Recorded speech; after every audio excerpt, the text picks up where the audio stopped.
नमस्कार मित्र रात्रीचे 12 वाजले होते. एक्सप्रेस गाडी, एक सुंदर तरुणी 30 वर्षाची सहज असेल एका सीटवरती बसलेली होती. खिडकीजवळ शांतपणे बसली होती. इकडे तिकडे पाहत होती. पूर्ण रिझर्वेशनचा डबा, सर्व लोक झोपलेले होते. बरेच सीट खाली होते. ते एका सीटवरती जाऊन बसून राहिली. तिच्याजवळ एक लहानशी पर्स होती. सर्वांचे लक्ष होतं की ही तरुणी आलेली रिझर्वेशन सीट वगैरे नंबर काहीच पाहिला नाही आणि बसलेली.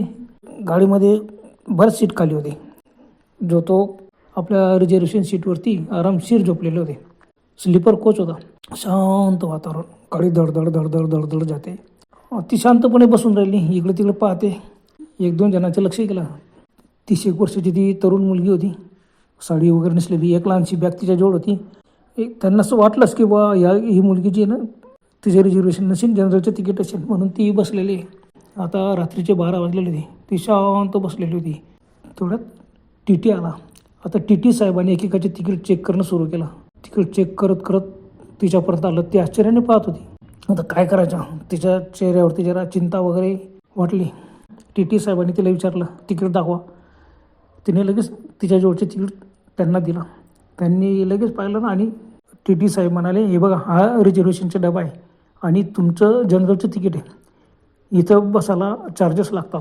ती म्हणाली, मला माहीत नव्हतं साहेब, पण काय करणार, डबा खाली दिसला, कोणी दरवाजातून घुसत नाही, मी पटकन घुसले आणि बसून गेले बुवा. मग TT साहेबांनी सांगितलं, हे बघा, तुमच्याजवळ जरी तिकीट असलं, तुम्ही रिझर्वेशन डब्यात बसलेले आहेत, त्याच्यामुळे तुम्हाला आता विदाऊट तिकीटच म्हटलं जाईल.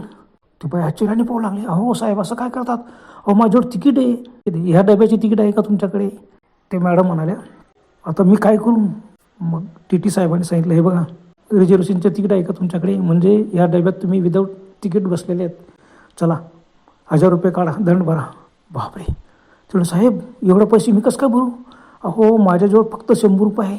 जनरल डब्यात खूपच गर्दी होती. मला दरवाजातून आज जाताच आले नाही. हे घ्या 100 रुपये, हो मला बसू द्या. हा डबा खाली दिसला म्हणून मी पटकन बसून गेले. मला काय कल्पना की रिझर्वेशन डबा आहे. जाऊ द्या, मला बसू द्या. हे 100 रुपये राहू द्या तुमच्याजवळ. TT साहेबांनी लगेच ते 100 रुपये घेऊन घेतले आणि म्हटलं, नाही, पूर्ण 1000 रुपये तुम्हाला द्यावं लागतील. ते मॅडम गयावया करू लागल्या. आता बऱ्याच लोकांचे लक्ष गेलं की काय करतं TT साहेबांनी, विदाऊट तिकीट पकडलं का काय? सर्व आश्चर्याने पावलेलं. काही लोक तिथून उभे राहिलेत. साहेबांनी सांगितले, बघा, 1000 रुपये तुम्हाला द्यावं लागेल, दंड भरावा लागेल. 100 रुपयाने का होणार आहे? नाही, बाकीचे पैसे काढा. मॅडमांनी सांगितलं, बघा, माझ्याजवळ पैसेच नाही आहेत, एवढेच आहेत. हो, ते पण मी तुम्हाला देऊन टाकले. मला बसू द्या, माझ्याजवळ आता पैसे नाही आहेत.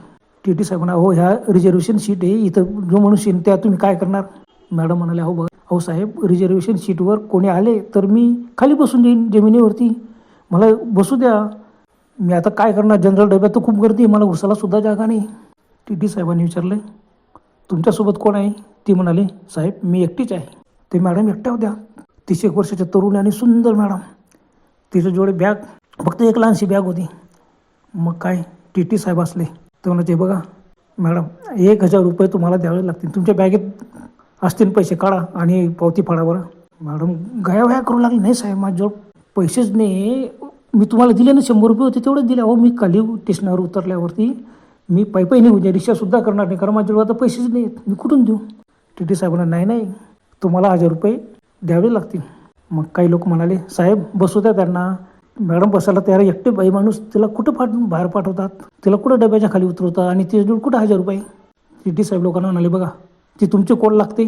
बाकीचे लोक एकदम आश्चर्याने पाहायला लागले. बापरे, कमाल आहे. अहो साहेब, ते आमचे कोणी लागत नाही, पण बाई माणूस आहे. TT साहेब 40 वर्षाचे सहज असतील. रंगेल मनुष्य वाटला. तो म्हणाला, बघा, तुम्ही तिचे कोणी लागत नाही, तुम्ही मध्ये बोलू नका, आणि मी तिच्याकडून 1000 रुपये वसूल केल्याशिवाय तिला सोडणार नाही. बापरे, ती मॅडम खूप रावण्या करू लागली. नाही साहेब, अहो माझ्या बॅगेची इथं जळती घ्या ना. काहीच नाही माझ्या बॅगेत, फक्त कपडे आहेत, तुम्हाला काहीच मिळणार नाही. TT साहेब म्हणाले, बघा, तुम्ही खोटं बोलू नका, तुमच्याजवळ खूप काय, मी 1000 रुपये वसूल केल्याशिवाय तुम्हाला सोडणार नाही. आणि चला, रिझर्वेशन डब्यातून आता निघा, चला आपण फर्स्ट क्लासमध्ये जातो. मी तिथं तुमच्या बॅगेची झडती घेतो. कसे तुम्ही मला पैसे देत नाही, मी वसूल करतोच तुमच्याकडून 1000 रुपये. अरे, कुठून वसूल करणार?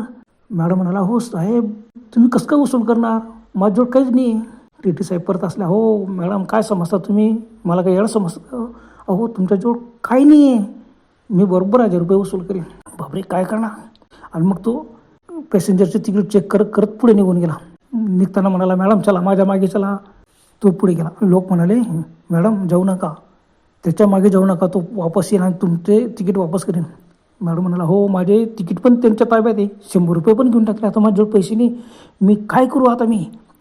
लोक म्हणाले, बघा इथून कुठं जाऊ नका तुम्ही, जाऊ द्या त्याला, तो येईल बरोबर वापस येईल, तुमचे तिकीट बी वापस करीन आणि 100 रुपये बी वापस करेन. मग ती मॅडम गेली नाही, बसून राहिली. थोड्या वेळाने पूर्ण डब्यातले तिकीट चेक करत करत तो पुन्हा वापस आला. हो म्हणाला, मॅडम चला बॅग उचला, चला फर्स्ट क्लासमध्ये, मी 1000 रुपये दंड वसूल केल्याशिवाय तुम्हाला सोडणार नाही. आणि पुढे जाऊ लागला. लोकांनी मॅडमांना खून केली, हो मॅडम जाऊ नका. काही लोक आडवाजत म्हणाले, हो मॅडम जाऊ नका, जाऊ द्या त्याला. आता तो तिकीटही घेऊन गेला, 100 रुपये घेऊन गेला. मॅडम उठल्या आणि त्याच्या मागे जाऊ लागल्या. लोकांनी परत सांगितलं, मॅडम जाऊ नका. तर हो मी काय करू, माझे तिकीट पुढच्या स्टेशनवरती मला दुसरा टी आला, मी स्टेशनवर उतरा, प्लॅटफॉर्मवर कोणी पकडलं तर मी कुठून पैसे भरायचे. नाही तिकीट तर घेऊन घेते मी. त्याच्या मागे मागे जाऊ लागले. लोकांनी परत खून केली, मॅडम जाऊ नका, पण गेलीच नाही. आणि त्या डब्यात वसंत आणि तुकाराम तरुण मुलं होते 30चे, ते सर्व गंमत पाहत होते. ते लगेच उठले. ते म्हणाले, बघा आता ह्या मॅडमांना तो घेऊन जाईल, कुठं घेऊन जाईल, तो फर्स्ट क्लासमध्ये न्यायचं म्हणतो. वसंत, तुकाराम आणि अजून 2 लोक उठले. टी दरवाजाजवळ उभा होता आणि ती मॅडम पण उभी होती. मग ते म्हणाले, हो साहेब मॅडमांजवळ पैसे नाही ना, आम्ही तुम्हाला 1000 रुपये देतो, दंड त्याला पावती फाडा आणि त्या मॅडमांना सोडा, तर बरं तिकीट वापस करा तिचं. तो म्हणाले, बघा तुमची ती कोण लागते आणि तुम्ही कामध्ये पडतायत, मी तिला बरोबर फर्स्ट क्लासच्या डब्यात घेऊन जातो आणि मी 1000 रुपये वसूल केल्याशिवाय तिला सोडणार नाही. लोक म्हणाला, हो 1000 रुपये आम्ही द्यायला तयार आहेत ना. पण त्याने ऐकलं, नाही तुम्ही द्यायची नाही, मी तिच्याकडूनच वसूल करेन. बापरे, आता लोक समजून गेले की टी साहेबांचा इरादा वाईट दिसतो आहे, आपण काय करणार, जाऊ द्या. मग ते लोक उभे राहिले. बरं, पुढच्या स्टेशनावरती गाडी थांबली. तो उतरला आणि त्याच्या पाठोपाठ ती पण उतरली आणि त्याच्या मागे मागे जाऊ लागले. वसंत आणि तुकाराम लगेच त्या डब्यातून उतरले. त्यांच्यासोबत 2 लोक उतरले परत आणि ते त्यांच्या मागे मागे जाऊ लागले. बस रिझर्वेशन डबा सोडला पुढच्या स्टेशनवरती आणि फटाफट तो टी गेला आणि फर्स्ट क्लासच्या डब्यात घुसला. आणि त्या मॅडमांना कोण चलाव चलो अंदर चलो जल्दी, गाडी सुरू हो जाएगी. मॅडम पण मध्ये घुसल्या. आता फर्स्ट क्लासच्या डब्यात घुसल्यावर हे 4 लोक परत ते सुद्धा फर्स्ट क्लासच्या डब्यात घुसले. आणि फर्स्ट क्लासच्या डब्यात का, ते एका साईडने फक्त रस्ता होता आणि केबिन होत्या. एक केबिनचा दरवाजा उघडा होता. टी साहेब त्या दरवाज्यात घुसले आणि ती पण मध्ये घुसली.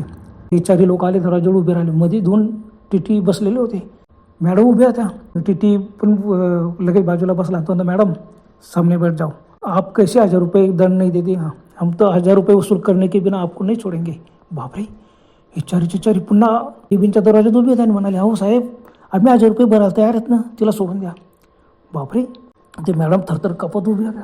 3 टी बसलेले होते आणि अगोदरचे जे 2 होते ते आश्चर्याने पाहू लागले. त्या दोघांना टी साहेब म्हणाले, देखो इसने ये विदाउट तिकीट है, मैंने उसको पकड़ा है, 1000 रुपये दंड वसूल करने के बिना मैं इसको नहीं छोडूंगा. मग 2 टी म्हणाले, बराबर आहे, दंड तो देना पडेगा. आता हे 4 तुकाराम आणि वसंत उभे होते. 2 दुसरे लोक उभे होते. ते 4 म्हणाले, साहेब अहो आम्ही 1000 रुपये देतो तिचे, तुम्ही तिला सोडा. मग ते टी साहेब म्हणाले, हे देखो तुम निकल जाओ यहाँ से जल्दी, तुम्हारा कोई संबंध नहीं, तुम्हारी कोण लगते है हो, चलो निकलो. 4 घाबरले, काय करायचं. मग तो देखो जल्दी निकल जाओ, नहीं तो मैं पुलिस को बुलाऊंगा, तुम चले जाओ, हम बराबर वसूल करेंगे. मग हे केबिनच्या बाहेर आलेत. उभे राहतात, काय करायचं बघता. त्याने केबिनचा दरवाजा फटकन लावून घेतला. सर्व म्हणाले, काय करायचं. मग 5-10 मिनिटं थांबले. तर बापरे, इथल्याकडून कसं काय वसूल करतील, तिथं नाही म्हणाली. मग दुसरे 2 लोक होते. ते म्हणाले, बघा तुम्ही काही काळजी करू नका, तिच्या बॅगेत पैसे असतील, बरोबर ते पैसे काढतील, वसूल करतील असं आम्हाला वाटतो. पण तुकाराम आणि वसंत नाही, टी साहेबांच्या इरादा जरा वेगळा, इथून हालायचे नाही, काय होतं आपण बघूया जरा. कमाली, एकट्या दुकटी बाई बघून ते फर्स्ट क्लासच्या डब्यात घेऊन आला आणि आपल्याला अजून म्हणतो की पोलिसांना बोलू का. मग उभे राहिले. यांनी पुन्हा दरवाजाला टकटक केली. साहेब अरे उनको छोड़ दो, हम 1000 रुपये भर देंगे, तुम लेकिन उनको छोड़ दो. पण मधून परत धमकीच्या आवाजाला, देखो आप लोग चले जाओ, नहीं तो मैं पुलिस को बुलाऊंगा, चुपचाप चले जाओ, ये तो विदाउट तिकीट है, हम तो 1000 रुपये वसूल करने के बिना उनको नहीं छोडेंगे. बापरे, मग चप बसले. आता काय करायचं, त्यांना काही मार्गच नव्हता. कमाल, टी साहेब आपण पैसे द्याल तयार तरी ऐकत नाही. एकटे दुकटे बायला बरोबर पकडून घेऊन गेला मध्ये. काय करायचं. 4 जण विचार करत उभे होते. 12:30 पावून गेला. मग 4 घाबरला. तर करायचं काय. तेवढ्यात काय झालं, मध्ये एकदम मोठमोठ्याने किंकाळ्या ऐकू आल्या. हो बापरे, दरवाजा आतून बंद होता आणि मध्ये धडपड सुरू झाली. मोठमोठ्याने ओरडत आहे, बचाव बचाव बचाव बचाव बचाव. अरे बापरे, काय झालं मध्ये मध्ये काय झालं असेल. आता हे चारी घाबरले आणि त्यांचा आवाज ऐकून इतर केबिनमधले लोकांनी फटकन दरवाजा उघडून बाहेर आले. क्या हुआ क्या हुआ.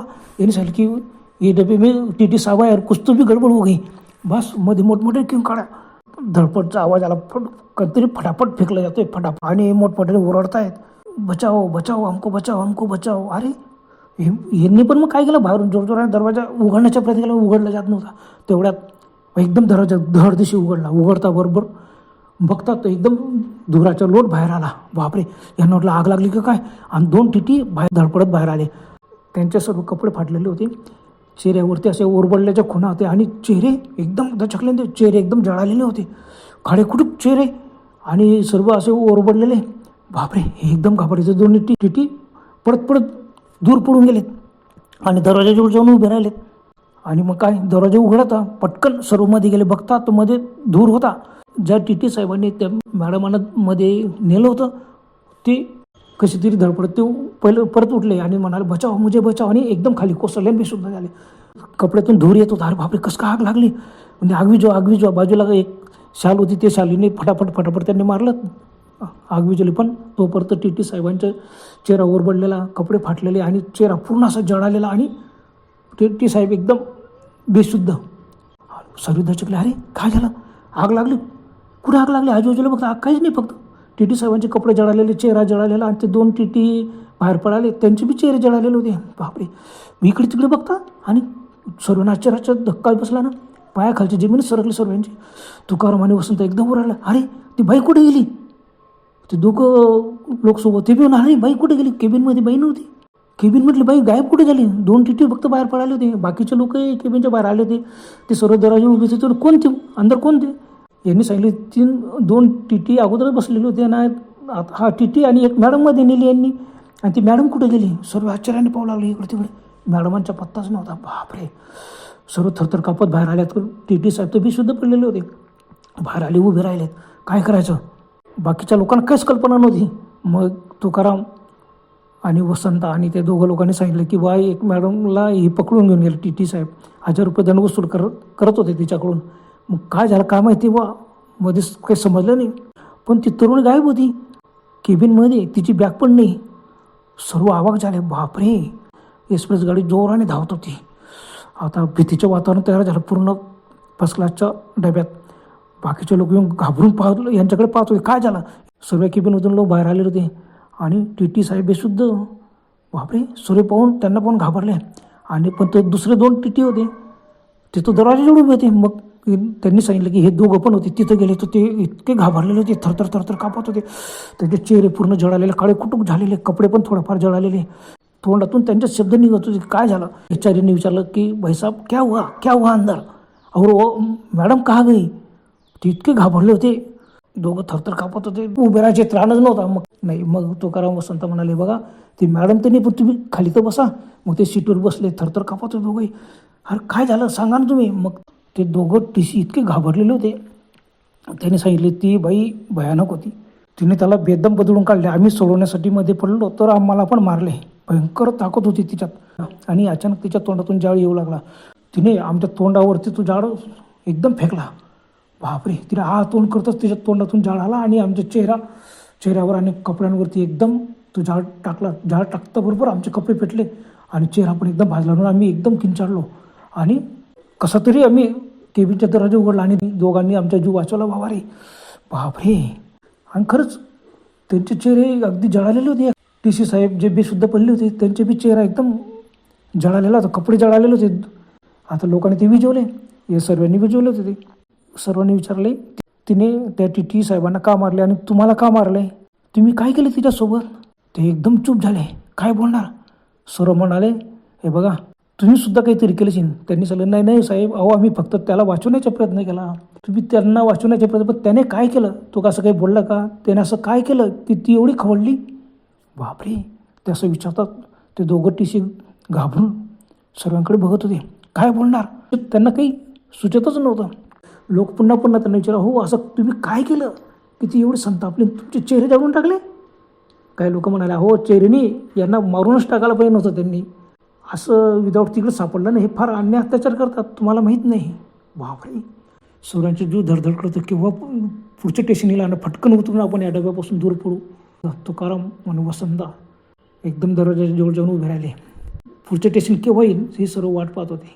आणि पुढचे स्टेशन येता बरोबर फटाफट सर्वांनी बुड्या टाकल्या आणि धूम पड सुटले. तुकाराम, वसंत आणि दोघं त्यांच्यासोबत गेले. दोघं पडत आले ना आपल्या रिझर्वेशन डब्यात धापा टाकत एकदाचे पोचले. त्यांना वाटलं बापरे, कोणच ती बाई, इतकं सुंदर बाईने असा अवतार धारण करावा. टी साहेबांची कमाल, त्यांनी काहीतरी कमाल केली म्हणून तिला असा अवतार धारण करावा लागला. काय रहस्य होतं आहे. सर्व आश्चर्यचकित होऊन विचार करू लागले, कोण असेल ती बाई. बरं तर मित्रांनो, आजपर्यंत एवढंच. पुन्हा भेटूया लवकरच. तोपर्यंत गुड बाय.